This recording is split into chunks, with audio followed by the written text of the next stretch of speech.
اسلام یہ چاہتا ہے کہ اس کا ہر فرد طاقتور نظر آئے، اچھا نظر آئے، خوبصورت نظر آئے۔ اور بعض علماء تو یہاں تک کہتے ہیں کہ اگر جہاد کا ٹائم ہے اور مجاہدین ہیں اور وہ سپاہی ہیں تو وہ کالا رنگ بھی لگا سکتے ہیں تاکہ دیکھ کر کافر لوگ روب میں آ جائیں کہ یار یہ تو شیر ہیں۔ وہ دیکھیں گے نا کہ سب وائٹ وائٹ ہے، اب پانی بھی ایسا ہی ہے، ہمارا کھانا بھی ایسا ہی ہے۔ اب وہ کوئی 30 سال کے لڑکے ہوتے ہیں، جوان ہو رہے ہوتے ہیں، جوانی سے بھی نکلے ہوتے ہیں، ان کی بھی بال وائٹ ہو رہے ہوتے ہیں۔ اب وہ جو جنگ میں جائیں گے تو سارے بابے بھائی ان کو تو ہم بھگا دیں گے، لیکن جب کالے رنگ ہوگا تو پھر اس پر ایک ہیبت طاری ہو جائے گی۔ بھائی مسلمانوں نے صرف مسواک کیا تھا تو وہ ڈر گئے تھے، سنا ہے نا؟ اسلام یہ چاہتا ہے کہ اچھا ہمارا فرد خوبصورت بھی، ان اللہ جمیل یحب الجمال۔ اب آپ ماشاءاللہ بھی 40 سال، کسی کے 45 سال ہوئے، بال بالکل سفید ہوتے جا رہے ہیں پانی کی وجہ سے، شیمپو کی وجہ سے، پتہ نہیں کیا کیا وجوہات ہیں۔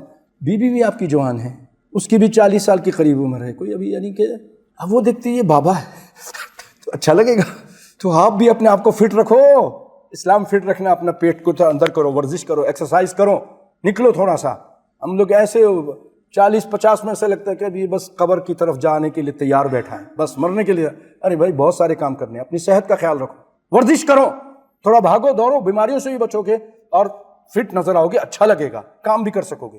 سست ہو جاؤ گے، کاہل ہو جاؤ گے ہر چیز میں، پھر گردے بھی سست ہو جائیں گے، دل بھی سست ہو جائے گا، ہر چیز پھر بیکار ہو جائے گی آہستہ آہستہ۔ حرکت میں برکت ہے، تھوڑا سا آپ ایکسرسائز کریں، صبح صبح گھومیں پھریں، جو آپ ڈنڈ کر سکتے ہیں وہ سب کریں، ضرور کریں، صحت بھی اچھی رہتی ہے، گردے بھی کام کرتے ہیں اور آپ کی ایسے لگتا ہے کہ یہ جوان ہے۔